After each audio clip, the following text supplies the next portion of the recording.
This week's preview, Cowboys, Raiders, Panthers. But before all that, Payne Haas goes to the Bunnies. Mate, could you see that coming, Steve?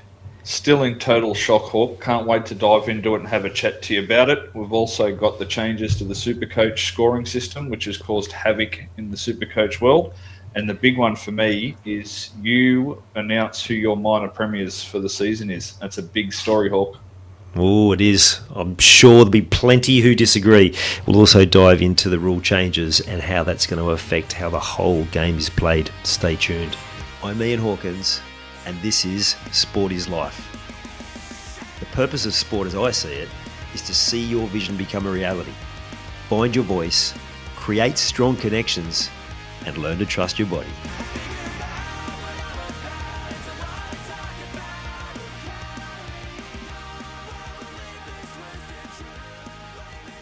Hey Steve, how are you, mate? Good, thanks, Hawk. How you been, buddy? Good to see some footy again. Well, as I was saying to you before we hit record, I was away for a wedding at the weekend, so I have seen literally nothing. I haven't even seen highlights. Got in late last night. One hell of a weekend, which is good, but no footy. But how good? It's back. It's back. Yeah, there's plenty in the media. The media juggernaut keeps rolling on. Payne Haas has given us some stuff to talk about. A few performances from the trials, and then some excitement for this weekend with some of the teams being named today. Look like they're not quite full strength, but starting to head in that direction. So we can certainly feel the buzz. Absolutely, yeah. I was quite surprised how strong Para's lineup they've named is. Maybe they're going the opposite way, start strong and then tail off with a bit of a break instead of the other way around, which it tends to be. Yeah. Let's start Payne Haas. No one saw it coming. Like, it was completely out of the blue. And I think that says a lot for the Bunnies, the fact that they were able to keep it quiet. Not sure what it says about the Bronx, though, that he literally met with... Well, he approached them. Did you see that? He approached them. He's looking to get out. He meets them on Friday, sign a deal on a Sunday. What? Yeah. There's a lot of rumours swirling around at the moment, but certainly Payne Haas going to the Broncos is out there. That was not one that we're expecting. Obviously, going to South. Obviously, with Matangi heading off to the Dragons, that sort of opened up a slot for him and a fair bit of money. But this is a big deal. Really, really surprised. It is. We'll get to the impact on the Broncos, but look at for the Bunnies, like how lucky. Because really, if Matangi doesn't go, then there's not even a conversation. But suddenly, add a play like that, it may even just spur them on this year. But you look at the impact for next year, and then players wanting to go and play at the club to play with this bloke. I heard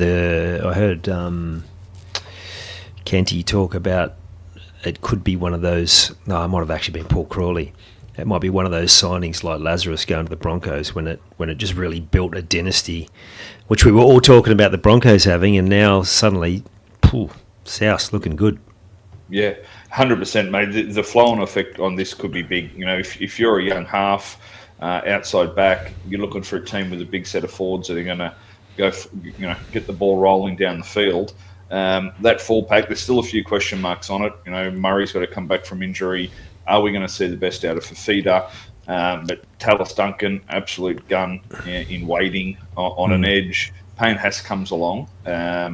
Things get pretty serious for South. So it'll be really interesting to see how this plays out. Obviously, we're going to cop 10 days as the cooling off period. So we're going to cop 10 days of gossiping and plenty of back pages being taken up with this. But she's a big one. This was not something I saw coming a couple of weeks before round one. Like, they're boarding a plane if they haven't already to head over to play the World Club Challenge, and this drops on them. So I didn't see it coming, mate. I don't think anyone could have predicted it, and it's also he's done a 3-year deal, so it's not like he's going, we're got 360 coming up, I'm just going to do 1 year extension, because the story is that that'll launch in 28. No, he's basically said, I'm picking up the family. That's another one of the things, not taking the family out of Brisbane. There's too much stuff there, but he's big call. I mean, maybe he's looking at down the track, the life after football. Like you connect with South, there's a whole different raft of connections in there in business. We obviously know Russell Crowe's there, but there's a whole lot of quite prominent business people involved with South as well. Yeah, maybe he's thinking about that sort of long-term, big picture view. Yeah. No one's heard from him directly yet around the reasons why. We've heard rumours that the Broncos lowballed him with an offer. I find that staggering if that's what's happened. He's instrumental to what they've achieved and what they will do going forward. We mentioned only on this podcast a week or two back when we did the Brisbane season preview, is he out chasing Lazarus? Right now, if he does go and achieve everything that's in front of him, Lazarus won 3 at 3 different teams. It was a monumental effort. So is he out chasing that? Does he care about that? Is it about just the money? And then, you brought up a good one around Madge. So, he's got that reputation of really running his players into the ground, so to speak. They come back from this boot camp and Haas has signed with South. Reynolds has announced his retirement. Hunt said that'll probably be his last ever preseason because he doesn't know whether he can go through it again. Does it have anything to do with any of them? Is there something else we're missing? I'm just with you. It's very intriguing. Even the timing, you mentioned 360. Rugby 360. I thought potentially he signed a year with the Broncos to opening up offers with Perth, potentially even PMG, where big money, PNG's tax-free dollars. But even that didn't happen. So for him to move to Sydney's, I never saw that coming. I also think you talked about Fafita before. There's a few other guys in that team that have been inconsistent. Does it bring out the best in them? Do they all suddenly go to a whole other level? Really interesting. But it's just, I texted you straight away. I was on the road and I was just happened to look just as the story broke, and it's like, what? I thought it was one of those things. It's just a clickbait headline, and wow. It got wheels very quickly, mate. So look, it'll be in the headlines throughout the whole year. So if this rolls out and Broncos can't get him to go back on what he's agreed to in this cooling off period, we're going to cop this all year. So it's a big headline and something that's going to be front and centre for both sides, especially if the Broncos don't get off to a solid start early. The question marks will start to get asked if it's playing a part in it, etc. So you'd hope it wouldn't, but apparently Maguire's not handling it tremendously. He didn't see this coming either. So it'll be really interesting to see how it all plays out, mate. We're probably not going to get as much media directly from them being in the World Club Challenge over the next sort of few days, but we'll have to wait and see. Yep. Rule changes. So the kickoff survived, and I think that was to the relief of everyone.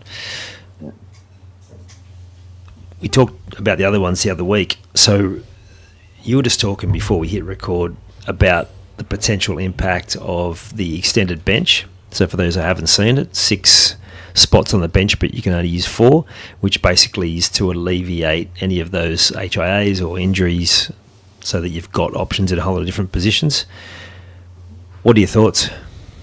Yeah, I think I don't know whether the NRL's been hoodwinked by some of the coaches or whether they've really thought about this, but I think the 18 and 19 player timed in with the extra 6 agains. So that 6 agains now be extended further down the field. I really think this is going to open up the game to be way too fast on what the product that they're hoping to put out. So I'm expecting benches to be a utility hooker. So someone like a Connor Watson, someone like a Kurt Mann can play hooker, but play also in the middle, Brendan Smith sort of style. And then to have 3 forwards, probably 1 edge and 2 middles, because they don't need to have that risk of injury out wide. If they can hold one of those reserves till the second half, they don't need to worry about having someone that can sort of play in the centres or play out the back. So you see a lot of these forwards at the moment in the preseason have dropped big weight. Luciano Leilua at the Dragons, Royce Hunt at the Tigers, the Cowboys fellas, they've lost big weight. The NRL teams are expecting this season to be lightning fast. And with the 6 agains already causing a few, headaches for the NRL around, what are they justified?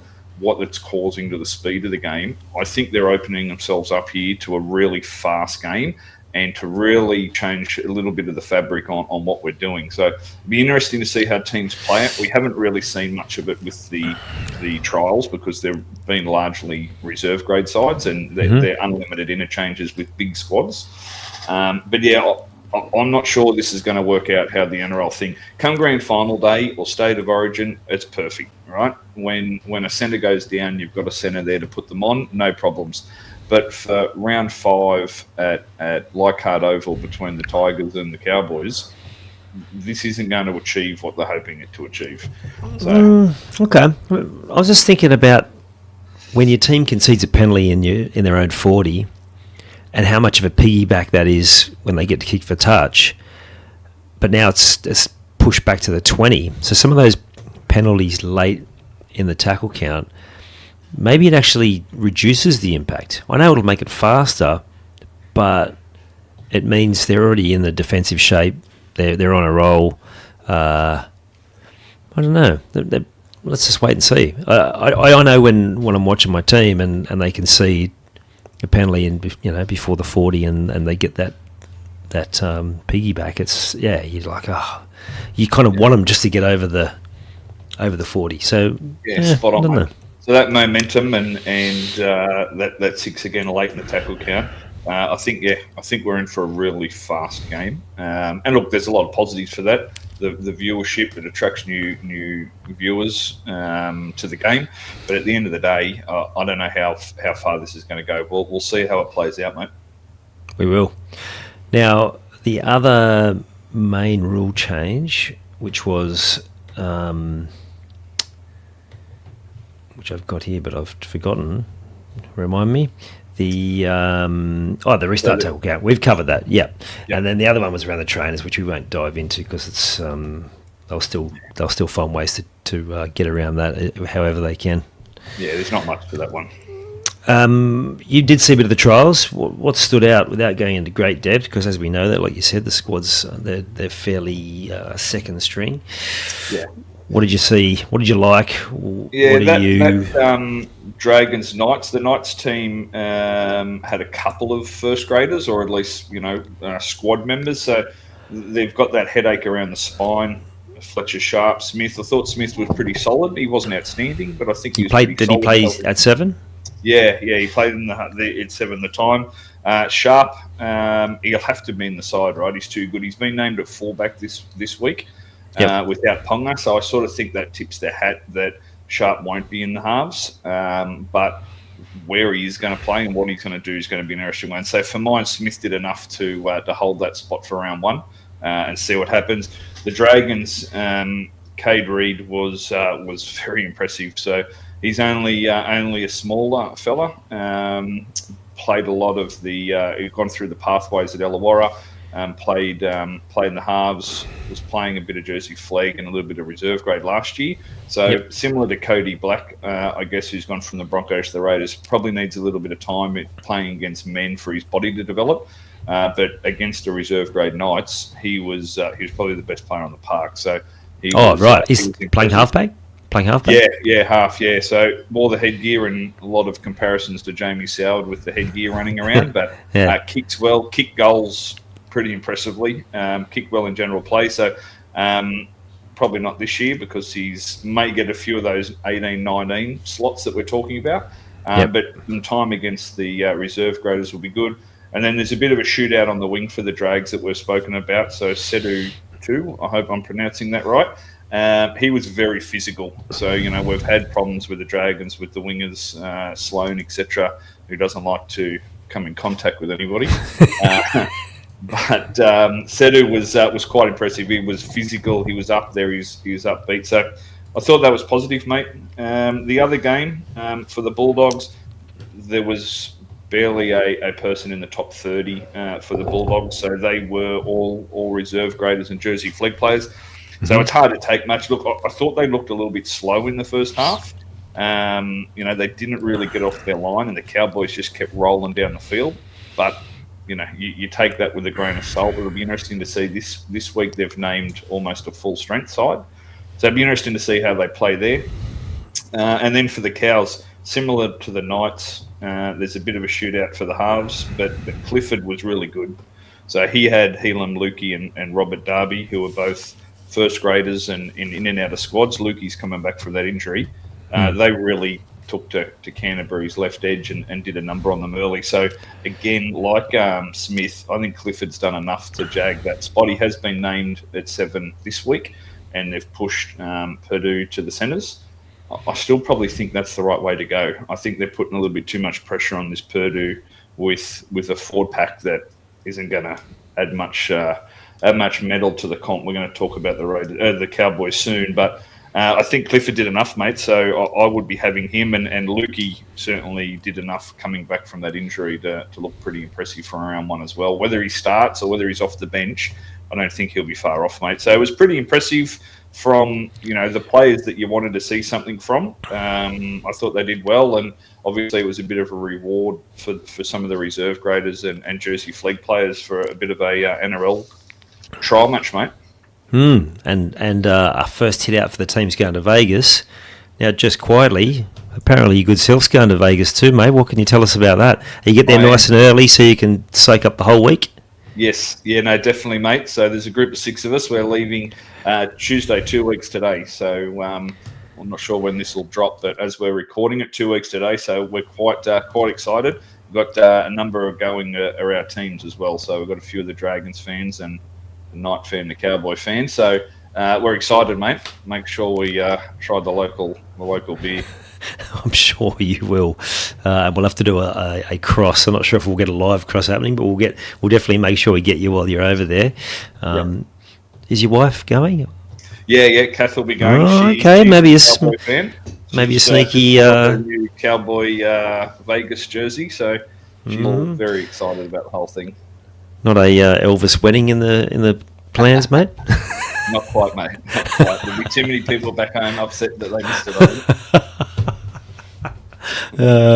It'd save you a heap of money. Yeah, it certainly would. But yeah, no wedding while we're over there. But if you're going to do a live cross, mate, make sure it's early in the day, will you? Roger that. Just remember, earlier in the day will be in the middle of the night, so that's not going to happen. Fantastic. All right, let's get to the Cowboys. They have gone alternate years for strong years. So 22, real good, and a dip. Then they back to 5th in 24, and then a bit of a dip. So if we follow on that pattern, they should have a good year. I just can't see it myself. What about you? Yeah, no, mate. I've actually still have not filled in my sheet here on their strength. I can't figure out what their strength is. So that's a big call. That's a big call. I've looked at this team across the board. They've obviously got some really good players, Dearden especially we'll talk about soon. But for me, look, outside to your point that the bulk of these players have been together for the last few years, they haven't really got too many new signings in. So they've been together. They have done it before or gone, close enough, made semi-finals, etc. But I just look at that side and there's not a lot to get excited about right now. So there's a few coming, the Purdue's, etc. But right now, poor old Dearden and a few ageing forwards is all they've got. So I think poor old Dearden's going to have to carry the side. If you want me to put a strength out there, he's it. He just busts his ass and keeps going. But yeah, just their roster for me is their weakness. It just doesn't really give me much confidence. They wouldn't put fear into too many sides, especially if they're travelling. If you're playing the Cowboys at home, mate, I can't see them winning too many games outside of Townsville. I really can't. Big call. I'm the same. The advantage, like you said, they've got a largely unchanged squad, but it's just, I don't know. There's no outside the obvious, Drinkwater, Dearden, and the same old guys. Like, there's not a great deal of X factor. I mean, they've got some good young blokes and a bit of speed out wide, and they've got a great production line of talent, but just how much of that talent's ready to make an impression at first grade level, not sure. Yeah, it'll be interesting, mate. It will be to see how they go. I haven't got them. We'll talk to it later. I haven't got them all the way down the bottom.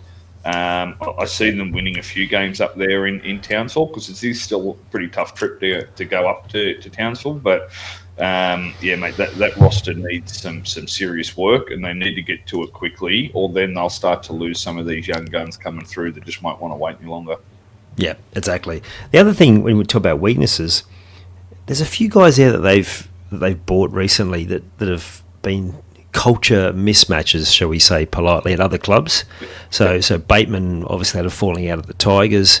Marty's seen two of the Dogs. They haven't called it out directly, but it seems like even when he left Para, there wasn't a massive urge to keep him, and they could have kept him for not too much more money. Yep. Yep. And then you got Lodge. There's another one there with Matt Lodge they've just signed. Yeah, That's exactly. A staggering signing for me. He's down for me as their most overrated player. Huge raps with him coming through the junior pathways, but he's just done nothing in first grade. To me, that's a waste of a signing. Even at league minimum, filling up your 30, I would have given that money in that slot to another young fella. They got Tom Leroy Lars' young bloke up there playing in feeder clubs. I've seen him run. He needs a little bit more game time, but he's got a little bit of something about him. Well, yeah, I don't get the Lodge signing, and don't tell me it's for culture or to help these young fellas come through, because he's been a disaster everywhere he's gone, right? So, they need a bit of an overhaul. And to your point around that culture, they got to pick the right players that fit their team and fit that club sort of image.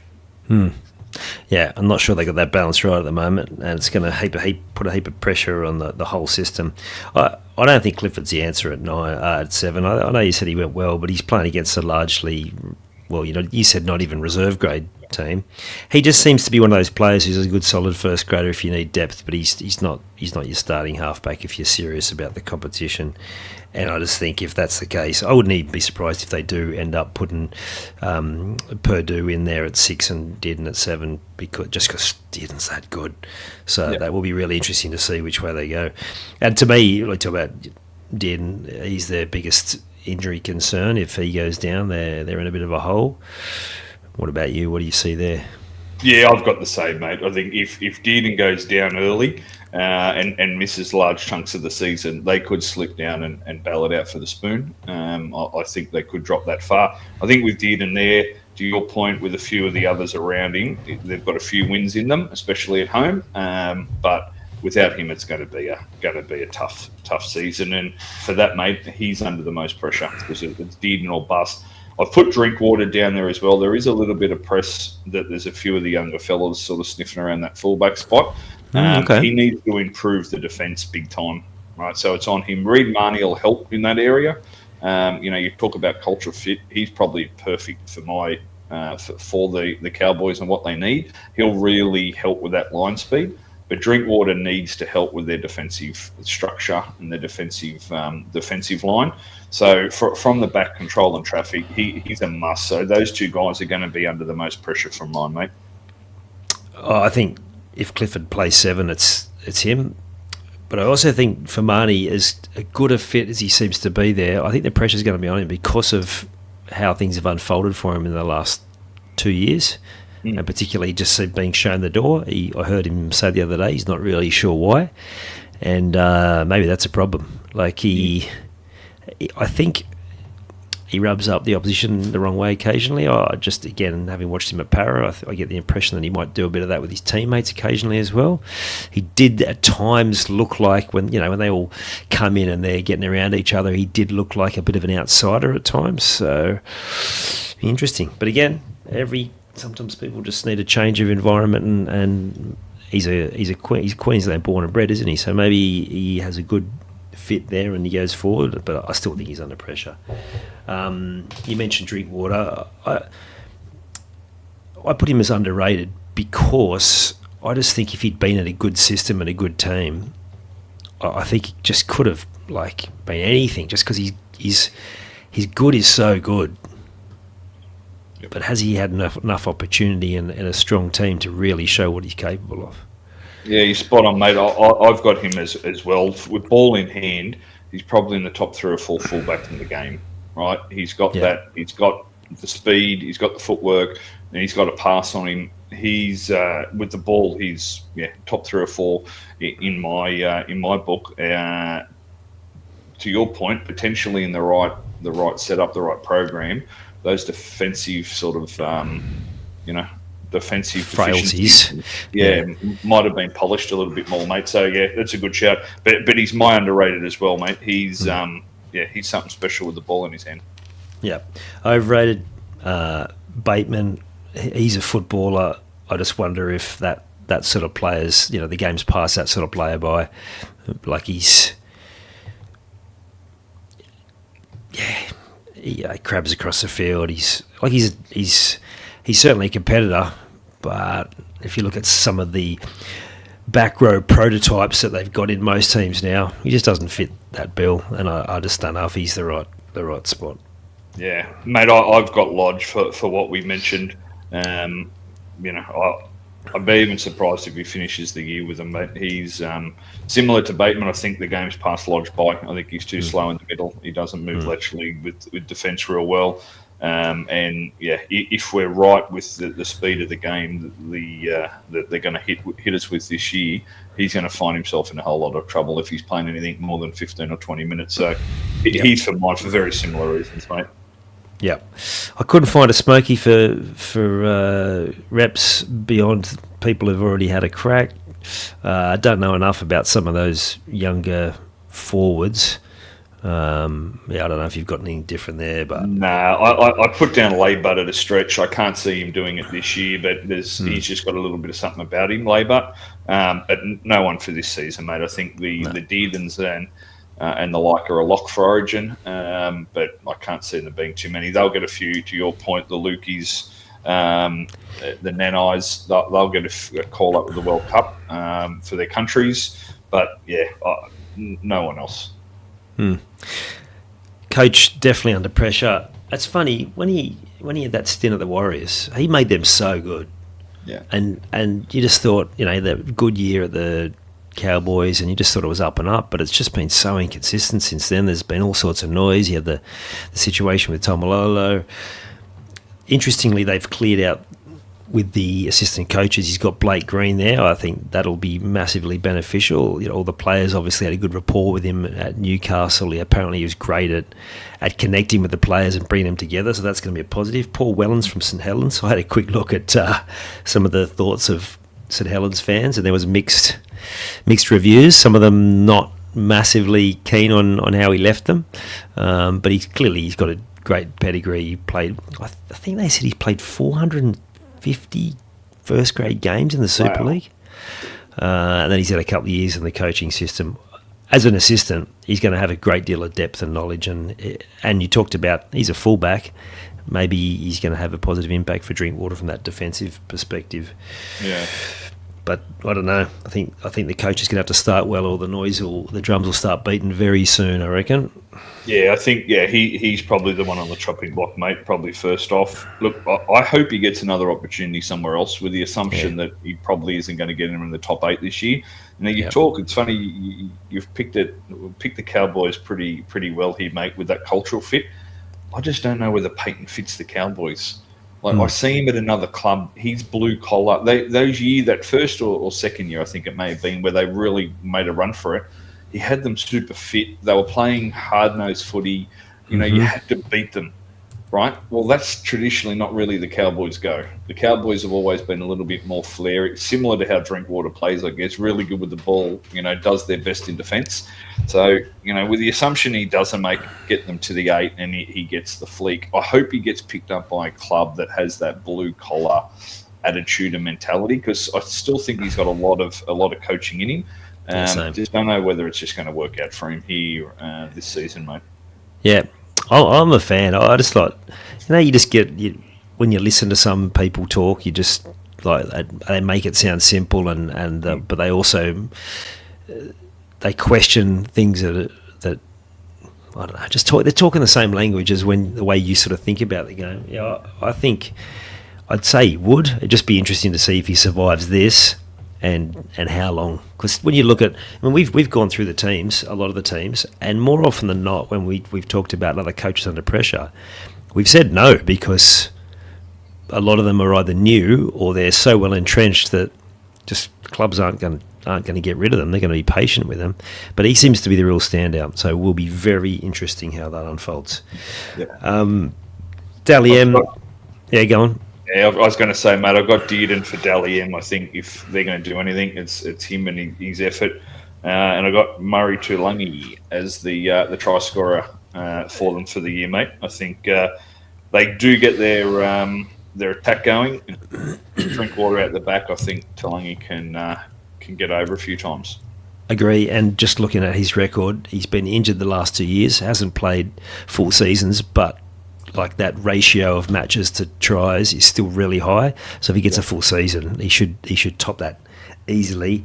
I got Drinkwater for the Dally M. I just think he's been up and down with the team. I just think he's just got a bit like when you talked about some of those guys for Feeder and another couple of players we've talked about. It's almost their last chance. Not that Drinkwater's going to get flicked, but it's time for him to step up. Like you talked about his talent, we just haven't seen it consistently. Yeah. And I just think he's hitting that age where he could string a really good year together. And because we talked about maybe they won't go so well, then that gives him a real opportunity to stand out. Dearden's going to go to Origin, so that's going to eat into his points. And yeah, I think he should have a good year. Mm.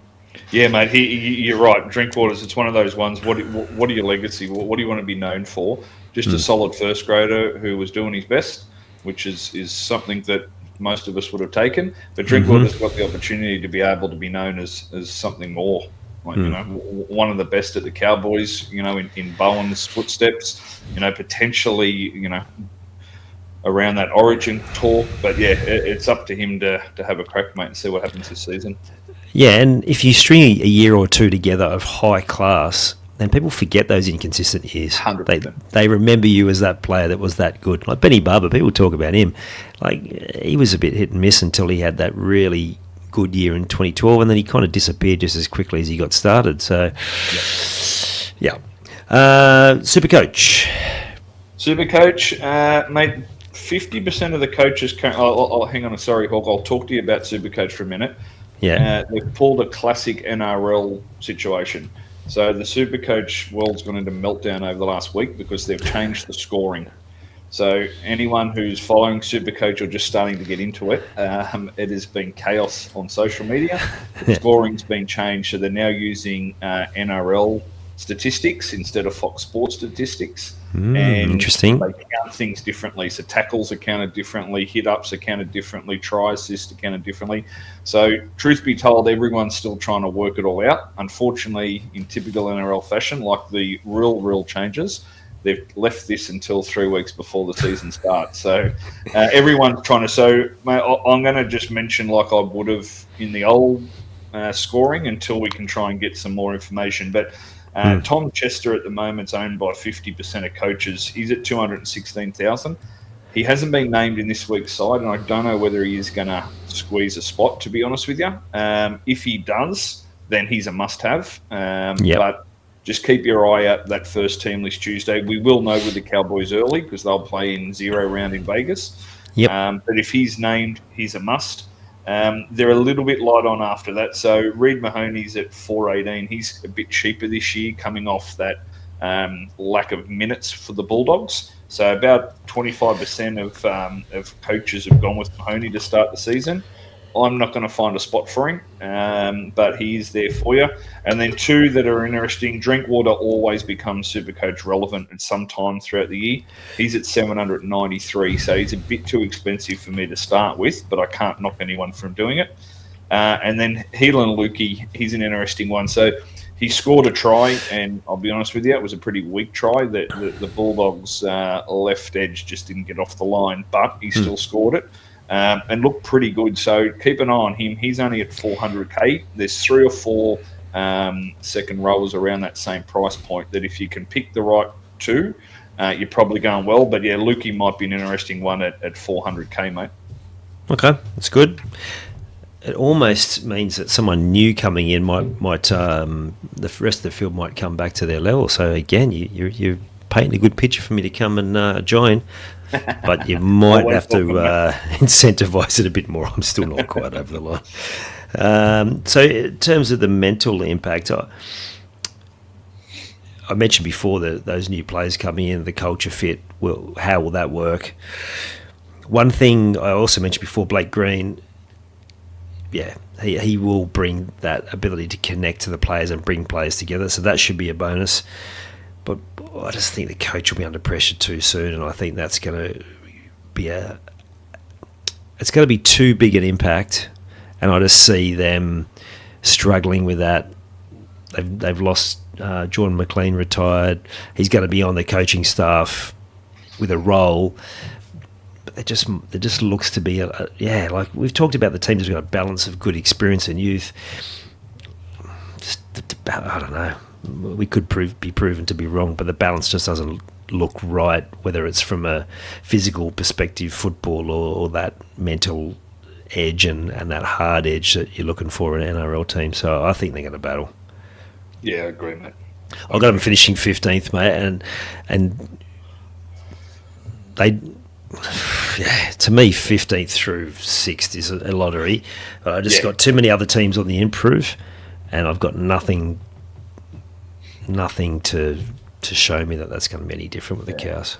Mate, I got them a very, very scratchy 13. But, to our point, a couple of losses at home early or a Dearden injury, that could very quickly become, 15, 16, 17 for mine. So a scratchy 13, mate, for the Cowboys, but nothing to get excited about.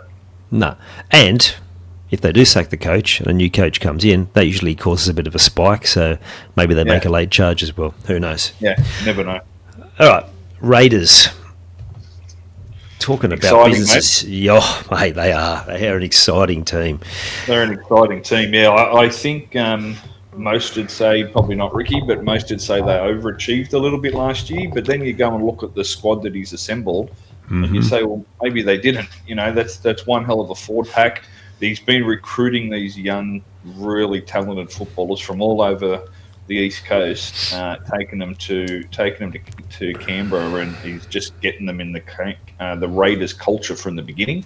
That forward pack for mine's in the top 3 still. They're setting the standard, and that forward pack depth, like they've brought in some good depth to that, like the hooking role. Like Owen Paddy's a freak. You imagine that Scott Starling's going to get first crack, and then you've got Brayley come in as well. So and like you said, they've had a lot of those under 20s Blues players have a part of that squad too. Yeah. That's right, yeah. Well, we spoke about Trey Mooney when we did the Knights a couple of weeks ago. He was very, very good at the trial match for the Knights, and he's another one just couldn't get a crack into this Raiders pack, and has gone to Newcastle, and early signs are what we thought they would be for him. So, and then they're really settled, mate. I know that sounds weird because they've lost the halfback, but if you look across the rest of their team, they're really, really settled side. Even with Sanders coming into the 7. He's been in the club. He's been around the squad for a few years now. So it's not like you're bringing someone from outside. So they're really settled, mate, with a really impressive wonder probably 20. Yeah. And what I've seen of Sanders, again, being a Para fan, I've probably seen more than most. I think he's good. He played his debut down at Brookie in a game that we should have won, and he was impressive. I think he'll go well. And we talked about them.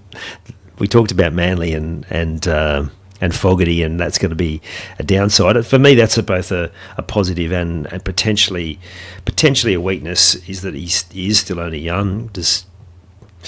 If he gets injured, then you've got Cody Black, and again, he's as big a raps as he got on him. He hasn't played a game of first grade yet. And the only other thing I was thinking of, they've got great defence, they've got speed, they've got that forward pack, they've got the depth. The only thing that I was thinking could go either way is the impact of that heartbreak from last year. Yeah, well, gonna ask you that, mate, when you talk about that mental approach at the end there, because that all for those young players, they can use that as that stepping stone. You know, the old saying, "You got to lose one to win one," or they could wear it around their neck a little bit, because that heartbreak in that Broncos game, especially when Walsh just snapped it out of their hands at the last minute. Yeah, you can't let that hang around too long for him. So hopefully Stewart's been around a long time. He knows his footy. But yeah, for me, those halves, they're just young, right? So that's the only, if they can, and not too many better mentors for a half than Ricky Stewart. So if he can make sure that they don't miss a beat, they're in for another really good season, I think, mate. Absolutely. All right, what do you got? Biggest injury concern, player under pressure, unders, overs. Yeah, I've got Ethan Strange for the injury concern. I think, to your point, if you looked at that side and had to play Sanders and Cody Black in the halves, I think it would start to concern me a little bit. Pretty big raps on Strange. So he kicks on. Who knows what will happen after this Kangaroo tour? It could be big for him. But I think if he goes down, they're going to be a little bit skinny. For the most underrated, I've got the backs. Under pressure. I've got the backs, and I say that because a lot of them now have played 2, 3, 4 years of first grade. So, we spoke about Drinkwater a little while ago. This is their chance now that they're established first graders. The KO Weeks of the world, the Tamales, these sort of guys who have been around for a little while now, Savage, that have got the ability. Now the time's to go. So there'll be a little bit of pressure on them, not necessarily, from the media or anyone else, but what do you want to make from this? Do you want to take this opportunity that you've got and really run with it or not? So there'll be a little bit of a watch on those guys just to make sure they're doing what they need to be doing. Yep, I agree with all of that. I with the underrated, I looked at that back five, same thing, and I'm like, mate, that they are so good. I picked out Timoko especially, but I also was like, well, Seb Chris, just one of those plays. He just gives absolutely everything. He's a big body, a lot to like. Ethan Strange, biggest injury concern. I think he's the player under most pressure as well, because he's going to be playing next to one of those young blokes in the halves, unless Ricky suddenly manufactures a halfback out of someone else. I just think that's going to put a lot on it, and he is the biggest concern if he goes down, because when he did go down in that semi-final series last year, they looked a completely different side without him. Suddenly, KO Weeks didn't look as confident. That could have also been the end of a long year, and as we talked about before, you mentioned most of us thought they probably overachieved. Yeah, there's plenty on young shoulders, but as you mentioned, he is that good, and he's just been on a Kangaroo tour where he would have learnt heaps. Yeah. He's got a massive year ahead, and he's got to be the smoky for an Origin start somewhere, doesn't he? Yeah, I have him down there, mate. Obviously, to your point, he didn't get a game on the Kangaroo tour, but he went away. He really straightened up the Raiders' backline movement. So to your point around KO Weeks, that really affected him. So I think he's definitely a smoky, especially now there's going to be an 18th and a 19th spot on that Blues bench. They'll carry the same rules through. So he's a pretty good fit for that, right? You can put him on, he can play in the halves, he can play at centre. He could probably even play lock if you needed him to. He's a pretty solid fella with a good defence. So I think, he'll go very close. I can't see him ousting Moses for the 6th slot, but I think he'll be thereabouts for the squad, mate, definitely. Yeah, but you look at both Moses and Cleary the last few years, they've been injured a fair bit, so there's every chance that one of those or both of those won't even be available. So, big chance. Yeah. Coach under no pressure, like what he's built down there is quite impressive. So SuperCoach, what have you got for us with the Raiders? There must be some good buys there. Yeah, so yes and no, mate. So the reason I say no is because the Raiders had a huge year last year, so they're all really priced at their maximum, coming off a big year. Tamale, there's a bit of value in Tamale. I actually think he could have a big season. So he's at 547. He'll go really close to making my final side. He'll be one of those centres, just depending if I got enough money. But he's a gun who's on the lookout. We spoke about Sanders. Word is that he may get the goal kicking. Now, if he does, 246 in the halves, he could be a watch out. There's about 40% of coaches at the moment that own him, so he's one. And then two were the big boys up front who always become relevant throughout the year. Young at 750 and Payne at 700. Not a starting slot for mine. They're just a little bit too pricey, but certainly one to keep an eye on as the year gets going and you build your money. They'll become relevant probably in and around Origin time, mate. Yep. We talked about the mental edge before. They've just got a steal about them. All the Ricky's teams do, except for the 2013 Eels, which were absolute shit. But that's another story. Us Eels fans aren't bitter at all. What he seems to improve, though, is he's done a great job of building that community and bringing them together, and that's something that wasn't necessarily the case in his younger coaching years. But there was a picture of him the other day with all the players and their wives and families, and he's done a great job of building that real community and getting players. The challenge for the Raiders was always buying players, and they were going for big names and not getting them, whereas now it's just they're just building this empire of young guys coming through, and they are high quality, and we saw what he did with them last year. The question, well, what they've got is a whole lot of uncompromising and real hard players. You mentioned Tarpany, Papa, of course, Hudson Young. I'm a massive fan of Zach Hosking, the son of the mule. That same sort of no-nonsense player. Seb Chris I mentioned before. But it's pretty much across the park. Like, they're hard. They'll go well. And that equates to a mental strength as well. When you've got that sort of confidence in each other, you're going out there looking to really boss teams around.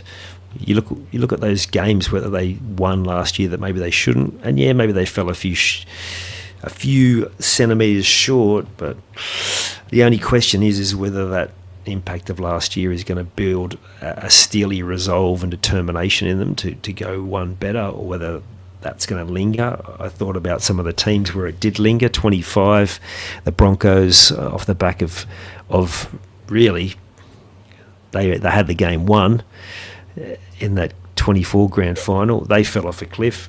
The Eels and Cowboys are 22 that played that epic prelim final. They both faded to miss the 8 the next year.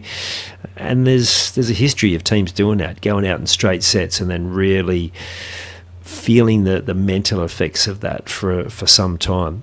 They are a largely young squad, so it will be interesting to see if that does happen. I'm leaning towards it not being the case, and in fact them being better again. The only challenge is, compared to last year, is that they are going to have to play a young rookie halfback, and that may be the thing that stops them being right up the top, and that's why I've got them at 5th.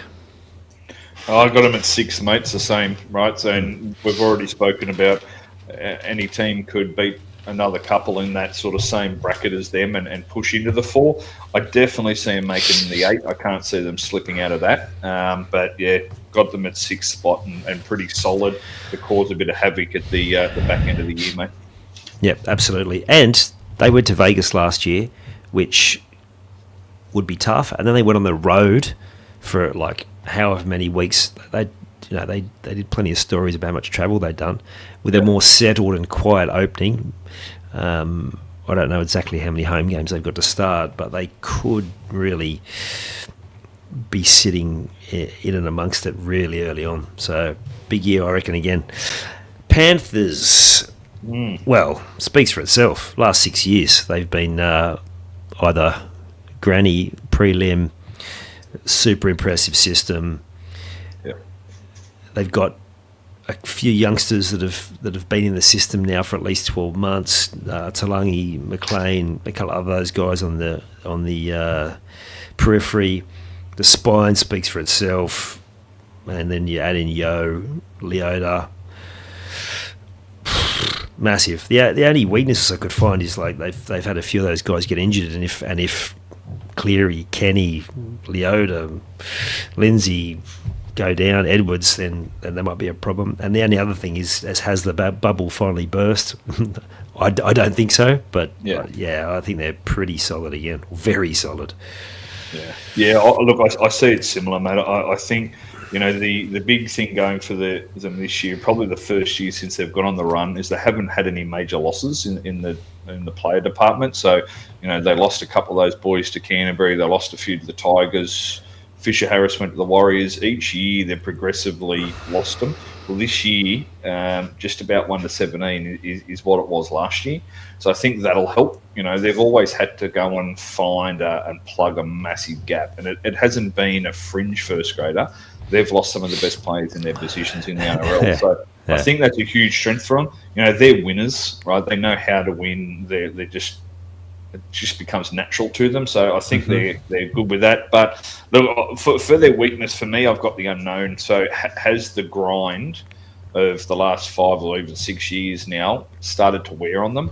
We saw, to your point, a few injuries creep in. A few of them play pretty hard footy. 2-0, Edwards out the back. Like, there's not a lot of finesse in their game, right? They go 100 miles an hour for little men. So is it just starting to wear them down a little bit? Is it starting to physically start to take its toll, let alone mentally? So I think the weakness is they're unknown of how they're going to continue to get themselves up, because we've never seen anything like this. It'll be an interesting one, but no doubt Cleary's the biggest injury concern for me, mate. I can't see them winning the comp without him. I think with him, he's certainly a chance. But he goes down. I can't see them being able to do it without him, mate. Agree. Under pressure, I struggle with this a bit, but I landed on Dylan Edwards only because he'd set such a high standard. He then has his Australian jumper taken, mind you, by a guy in absolutely freakish form. But it was more just the uncharacteristic errors that we saw from him the back end last year that we just haven't seen. Like, one of his huge upsides was he just was so safe. He didn't drop balls. He was a good decision maker. But you could, in those last probably month or so, more mistakes from him than I remember seeing in the previous 5 years. So to me, I mean, maybe he was busted. Maybe he wasn't fully fit, which sometimes they don't publicise. But I think, if he needs to step up and have a good year if he wants to hang on to that Blues jersey even. Yeah, I see it the same, mate. The press will start to get a little bit louder with Edwards. To my previous comment, how much has this taken a toll on him? He's pretty high work rate. He's always around the ball. He's very active in defence. So, the pressure will be on him. Is his run done? Has he reached the end of what is a very impressive career because he's just gone too hard? Or was he just tired and he just needed this off-season rest and he'll come back bigger and better? So hopefully he does for the Panthers, because they're going to need him. No question. Yeah, Teddy managed to do that. Everyone thought he was done, and he came back and had an unbelievable year last year. Underrated, Moses Leota. Like, the Raps were always... You're reading off my sheet, are you, mate? I must be. The big Raps were always on Fisher Harris, but whenever I watched my Para play against Penrith, whenever Leota got the ball, I was scared. He was just one of those players where he would do a run where he would drag defenders forward, he'd get a quick play of the ball, and suddenly they're attacking. Like, he's still just as scary, and I just think he doesn't get the raps that a lot of the other props do. He's a weapon. I love him. I've mentioned him before when we talked about May at the Tigers. And that's why I got Tongo as the overrated. He's still a good player. I just don't think he's as good as some of those other centres in the comp. And my rep Smokey, Lindsay Smith, I know he's already played for Australia, but I think he's a lock for that Blues jersey this year. Yeah. Look, see, it's similar, mate. Leota's the first tackle front rower, right? He's an alpha. He's big, he's mean, he causes damage, right? When he takes a hit up, you need to work hard to put him on his back. He's definitely going to lead the pack. Obviously, they've got the Yodes and the Clearys out there, but he's the leader of the pack, no question. Overrated, mate, I've got Papali. He had that one big season at the Tigers, and it's just been pretty average since, mate. Truth be told, Well, not even that. Big year at Para, yeah. Tigers, he fell off a cliff. Yeah, sorry, the big year at Para. Went to the Tigers on big money, another overpaid player at the Tigers, and he just hasn't kicked on. So he's certainly dined out on that one good season and made some good cash out of it. I can't see him turning it around either. I think he's just going to be there until they find a replacement for him, and he'll shuffle off. He was solid last year, to be fair, but he's not what the raps are on him, mate. Yeah, and I've got, to your point, Smith will be thereabouts. I haven't got anyone to be a smoky. They've either all played, they're littered with Origin and Test players, so that'll be the same. And obviously, there's no question of the coach being under pressure. Panthers will be under pressure about keeping Cleary. The Volandis are going all out to try and get the Clearys to PNG. Whether that comes off, we'll wait and see. But he's absolutely under no pressure, mate. He's number one for the coaching ranks at the moment, mate. Yep, spot on. And I think the rest of them just write itself, unless you had anything different. Nathan for Dally top try scorer Alamotti. He's just a machine. I don't know if you saw any of that differently. Yeah, no, I think Cleary will go close. I picked Grant to win the Dally M overall, and I'll stick to that. But Cleary will be very close, especially if he's fully fit and plays the season. And yeah, look, Alamotti will probably be the one. If they play down 2-0's edge, he'll score just as many. But I'd be lobbing on Alamotti, mate. Yep. SuperCoach. SuperCoach, for me, the Panthers are a bigger void for two reasons, mate. They open with games against Cronulla, Roosters, Melbourne and South, which is absolutely brutal. And they finish with Melbourne, Raiders, Bulldogs. So that's the grand final, semi-final and grand final for SuperCoach teams. That's going to be an absolute nightmare run for them all. Over Origin period, they get a really pleasant experience. There's a lot of games against teams that we're picking to run in the bottom half of the ladder, but the problem with that is a lot of them go off and play Origin, so you're not getting them against the Manlys and the Titans of the world. So to me, throughout the year, you can pick and choose some Panthers as you go, but just be very wary of their draw. And then, the three players that have always been pretty relevant: Cleary, 826, Yo at 610, and Tuo's an interesting one. He's just under 600K. And traditionally, he's been a little bit fixture-proof, as we say in SuperCoach, where it doesn't really matter who you come up against. He's just got that workload. So if you were going to lob on a Panther, it'd be 2-0 for mine. But with that draw, both to start and finish the year, they'll be in a void for me for a while, mate. Yep, fair call. Mental Edge, I don't know if you've heard Ivan interviewed for any of those longer form interviews. He did a great one on the Mark Boris podcast. I've heard him on a few other different things. He's so calm, he's so measured, he's so certain. It seems like the rest of the players follow off that. You've only got to look at some of the comebacks they'd had over the years. You could see the look on his face when they were running out of steam in that prelim final. You could just see him sort of take a big swallow as if to go, oh, we're done here. Like, he's that aware of what's going on. He's obviously... He just has that ability to build self-belief. Some of those young guys at the start of last year who were struggling and they looked so bad, but he had the composure just to keep them on task. He even said, I underestimated how long it would take to get some of these guys to be playing to the system, but then at the end, those guys were playing unbelievable footy. I reckon he would have learned a lot from last year, and he would have been able to take that forward into this year's pre-season with a whole nother batch of young guys, even though their sort of predicted starting 17 will be much the same. That they, no doubt, there's gonna dig deeper into that pathways program that's so well, that's been so successful over the last decade, really.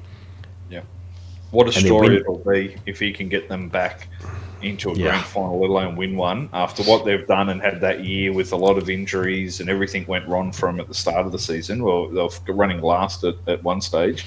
What a story to be if he got them back up and into another grand final this year. That would be one of the most impressive coaching performances we've seen. So fully fit, mate. They're going to give it one hell of a shock. I got them finishing 5th, probably just outside the 8. I think, while it's that's on the 4. That's on the 4. Outside the 4, sorry. Yeah.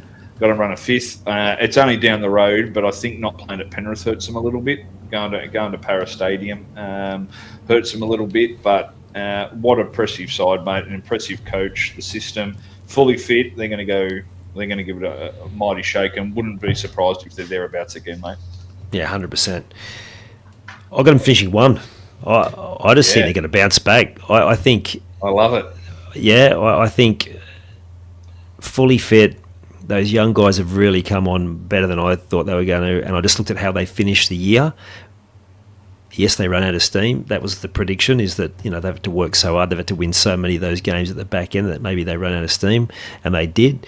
I just think now they haven't had to celebrate a grand final, so that would have given them a better rest, and I just see them bouncing back, and I'm not sure if they'll win the granny, but I think the system there, they just seem to win no matter who comes and plays. And if you're saying that they've got a weaker draw through Origin when they've had a better than 50% record with their stars missing, they'll probably win a heap of those as well. Yeah, great shout, mate. As I say, I can't knock that for one moment. They're going to be thereabouts again. Very impressive organisation. Yeah. Pains me to say. All right, well, we're going to separate our teams because we'll probably waffle on more about our own team than we will on the other teams. So if you're a Para fan or a Dragons fan, you'll like next week's episode. If you're a follow another team, then you might want to watch the highlights version. I'm sure there'll be plenty of talking about this Haas thing is going to play out more. I think Lomax goes to court. We've got a 4-round of trials with some NRL stars coming back. So I think next week's episode could be our biggest yet, mate. Yeah, 100%. There'll be plenty to talk about. Always a pleasure, Stephen. Cheers, Hawk. All right, mate. You've taken the time to listen to this whole episode. Now it's time to take action. Commit to one thing you've learned today and make it happen. And to avoid any obstructions, join the Sport is Life movement by clicking on the link in the show notes.